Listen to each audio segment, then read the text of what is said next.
السلام علیکم ورحمۃ اللہ وبرکاتہ۔ تذکرۃ الاولیاء کی دوسری قسط کے ساتھ محمد عمر حاضر خدمت ہیں۔ ناظرین کرام، آج کا یہ سلسلہ حضرت عتبہ بن غلام رحمۃ اللہ علیہ کے بارے میں ہے۔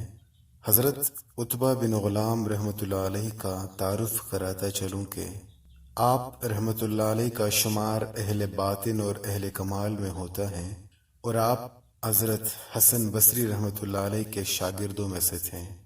ان کے واقعات بتاتا چلوں کہ ایک مرتبہ حسن بصری کے ہمراہ دریا کے کنارے چل رہے تھے کہ اچانک پانی کے اوپر چلنا شروع کر دیا۔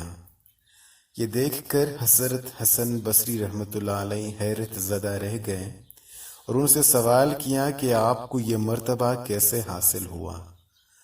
فرمایا کہ آپ تو صرف وہ کرتے ہیں جس کا حکم دیا جاتا ہے، لیکن میں وہ امور انجام دیتا ہوں جو اللہ تعالیٰ کا منشا ہوتا ہے۔ اس کا مطلب یہ تھا کہ آپ بحر تسلیم و رضا میں غرق رہتے تھے۔ آپ رحمت اللہ علیہ نے توبہ کچھ اس طرح کی کہ کسی حسین عورت پر فریفتہ ہوئے اور اس سے کسی نہ کسی طرح اپنے عشق کا اظہار کر دیا۔ چنانچہ اس نے اپنی کنیز کے ذریعے دریافت کرایا کہ آپ نے میرے جسم کا کون سا حصہ دیکھا ہے؟ آپ نے کہا، تمہاری آنکھیں دیکھ کر عاشق ہوا ہوں۔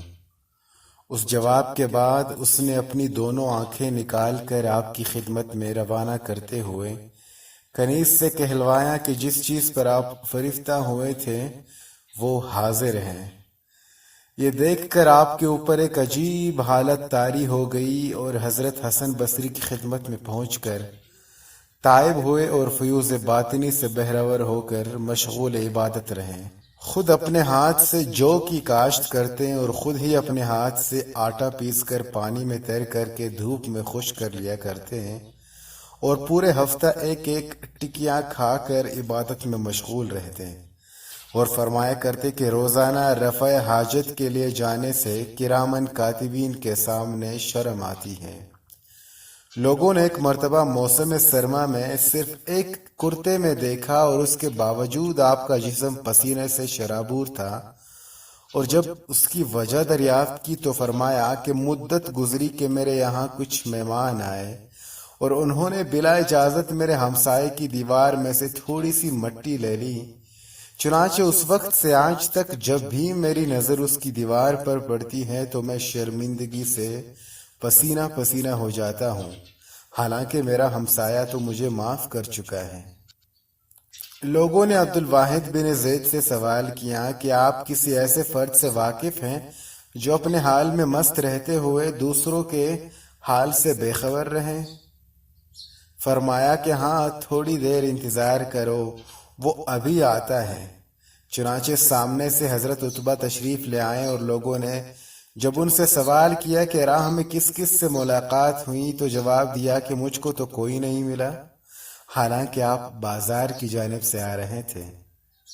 آپ رحمت اللہ علیہ نہ کبھی عمدہ کھانا کھاتے اور نہ کبھی اچھا لباس پہنتے۔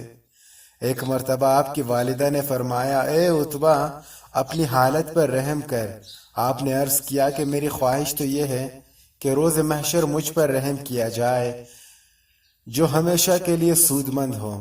دنیا تو چند روز ہے، اگر یہاں کی تکالیف سے قیامت کی تکالیف کا ازالہ ہو جائے تو بڑی خوش بختی ہے۔ متواتر کئی رات بیدار رہ کر یہ جملہ دہراتے ہیں کہ اللہ خواہ مجھ کو عذاب میں مبتلا کر یا معاف فرما دے، ہر حال میں تو میرا دوست ہے۔ ایک مرتبہ خواب میں ایک حور کو یہ کہتے دیکھا کہ اے عتبہ، میں تم پر فریفتہ ہو گئی ہوں اور میری خواہش ہے کہ تم کبھی ایسا کام نہ کرنا جو ہماری جدائی کی شکل میں نمودار ہو۔ آپ نے فرمایا کہ میں تو دنیا کو طلاق دے چکا اور تجھ سے وصال کے وقت کبھی دنیا کی طرف نظر اٹھا کر بھی نہ دیکھوں گا۔ کرامت بتاتے چلیں کہ ایک مرتبہ کسی نے عرض کیا کہ مجھ سے بہت سے لوگوں نے آپ کا حال دریافت کیا ہے، اگر اپنی کوئی کرامت دکھا دے تو بہتر ہے۔ آپ نے پوچھا کہ بتا کیا طلب ہے؟ اس نے عرض کیا کہ تازہ کھجور کی خواہش ہے، حالانکہ وہ کھجور کی فصل نہیں تھی۔ آپ نے فرمایا یہ لے، اور ایک تازہ کھجور سے بھری ہوئی تھیلی اس کو دے دی۔ آپ کے سفر آخرت کے بارے میں یہ مشہور ہے کہ ایک دن حضرت سماک اور حضرت ذوالنورین حضرت رابعہ بصری کے یہاں تشریف فرما تھے۔ حضرت عتبہ نیا لباس زیب تن کیے اکڑتے ہوئے پہنچے تو حضرت سماک نے پوچھا کہ یہ آج کیسی چال چل رہے ہو؟ فرمایا کہ میرا نام غلام جبار ہے، اس لیے اکڑ کر چل رہا ہوں۔ اور یہ کہتے ہی غشک آ کر زمین پر گر پڑے، اور جب لوگوں نے پاس جا کر دیکھا تو آپ مردہ تھے۔ اس کے بعد کسی نے آپ کو خواب میں دیکھا کہ نصف چہرہ سیاہ پڑ گیا ہے، اور آپ سے جب اس کا سبب دریافت کیا تو فرمایا کہ ایک مرتبہ دور طالب علمی میں بڑی داڑھی مونچھوں والے ایک خوبصورت لڑکے کو غور سے دیکھا، چنانچہ جب مرنے کے بعد مجھے جنت کی جانب لے جایا جا رہا تھا تو جہنم سے گزرتے ہوئے ایک سانپ نے میرے رخسار پر کاٹتے ہوئے کہا کہ بس ایک نظر دیکھنے کی ہی سزا ہے، اور اگر کبھی تو اس لڑکے کو زیادہ توجہ سے دیکھتا تو میں بھی تجھے زیادہ اذیت پہنچاتا۔ ناظرین کرام، یہ ہمارے اولیاء کی کرامات اور حالات و مناقب ہے۔ اگر آپ مزید اس طرح کی ویڈیوز اور واقعات سننا چاہتے ہیں تو ہمارے چینل عمر کریشنز کو سبسکرائب کر کے بیل آئیکن پر پریس کریں، اور مجھے اپنی دعاؤں میں یاد رکھیں۔ اللہ حافظ۔